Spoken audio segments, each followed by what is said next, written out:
হযরত হামজা রাদিয়াল্লাহু তাআলা আনহু, তাকে হিন্দা নামক একজন মহিলা, সে একটা কালো গোলাম দিয়ে ওই হযরতে হামজা রাদিয়াল্লাহু তাআলা আনহু শহীদ করে, বর্ষা মেরে তার বুক ফেরে কলিজা বের করে, কাঁচা কলিজা চিবিয়ে চিবিয়ে খেয়েছিলেন। এত কঠিন ভাবে তাকে শহীদ করা হয়েছিল। তার নাক কান কেটে গলার মালা বানিয়ে আনন্দ উল্লাস করেছিল। সেই হামজা রাদিয়াল্লাহু তাআলা তো শহীদ হয়েছে, তার সম্পর্কে তো আমরা তাজিয়া মিছিল করি না। এরা শুধু ইমাম হুসাইনের শাহাদাতের কথাই বলে। ইমাম হুসাইন ছাড়াও কিন্তু আমাদের সাহাবায়ে কেরাম আজমাইনের মধ্যে আরো লোক তারা শহীদ হয়েছে, কথা বল ঠিক না ঠিক? উদাহরণস্বরূপ ইমাম হুসাইনের বাবা হযরত আলী রাদিয়াল্লাহু, তিনিও কিন্তু শহীদ হয়েছেন। তার বাবার জন্য কিন্তু তারা বিলাপ করে না, ছেলের জন্য বিলাপ করে। 2 নম্বর, হযরত উসমান গনি রাদিয়াল্লাহু তাআলা আনহু, তাকে 22 দিন পর্যন্ত পানি খেতে দেওয়া হয় নাই। অথচ উসমান গনি বীরে রুমা নামক একটা কূপ, রসুল বলেছেন এই মিষ্টি পানির কূপ কে আসো আমার সাহাবীদের মধ্যে খরিদ করে মুসলমানদের জন্য অক্ষ করে দেবা। উসমান গনি তিনি ওটা খরিদ করে মুসলমানদের জন্য অক্ষ করে দিয়েছিলেন। সেই উসমান গনি নিজেই পানি খাইতে পারে নাই, এবং উসমান গনির গর্দানের মধ্যে যখন আঘাত করা হয়, তার গর্দানের রক্ত গিয়ে কোরআন মাজিদ পড়তেছিলেন, কোরআনের মধ্যে গিয়া এই রক্ত ফিনকে মেরে পড়েছিল। কোরআন সেদিন যারা উসমান রাদিয়াল্লাহু শহীদ করেছেন তাদের বিরুদ্ধে সাক্ষী দিবে, কথা কর ঠিক না ঠিক? মেরে ভাই আর দোস্ত, হযরত ওমর ইবনুল খাত্তাব ফজরের নামাজ পড়াইতে আসছিলেন, একটা গুপ্তচর এই জায়গার মধ্যে বসেছিল।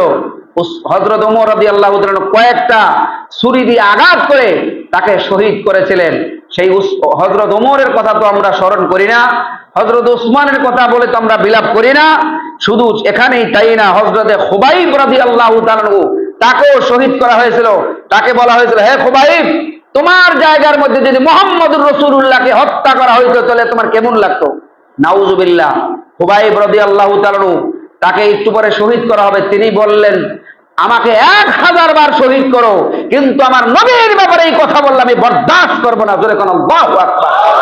সেই খুবাইব রাদিয়াল্লাহু তাআলার কথা আমরা স্মরণ করি না, আলী সম্পর্কে বলি না।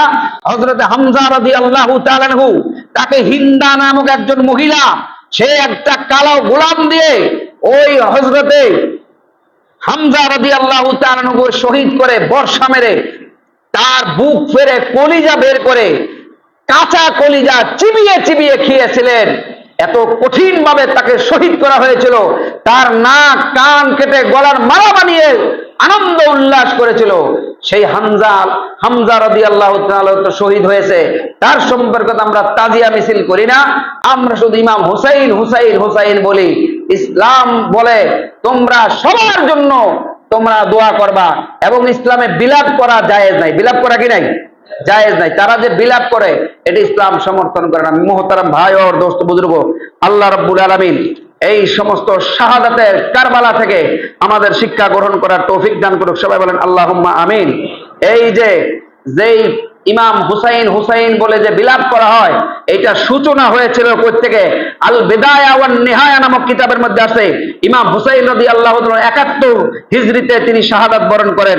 ইরাকের বাগদাদে মুইজউদ্দিন দৌলা নামক এক লোক ছিল, 352 হিজরিতে সর্বপ্রথম উনি এটার সূচনা করেন। জোরে কোন নাউজুবিল্লাহ। তার মানে তিনি 61 হিজরিতে শাহাদাত বরণ করেন। তাহলে তার বিলাপ শুরু হয়েছে অনেক বছর পরে, কথা কর ঠিক না ঠিক?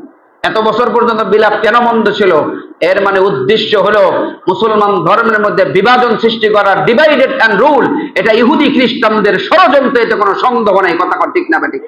আল্লাহ রাব্বুল আলামিন মুসলমানদের মধ্যে ঐক্য হওয়ার থাকার তৌফিক দান করুক। সবাই বলেন আল্লাহুম্মা আমিন।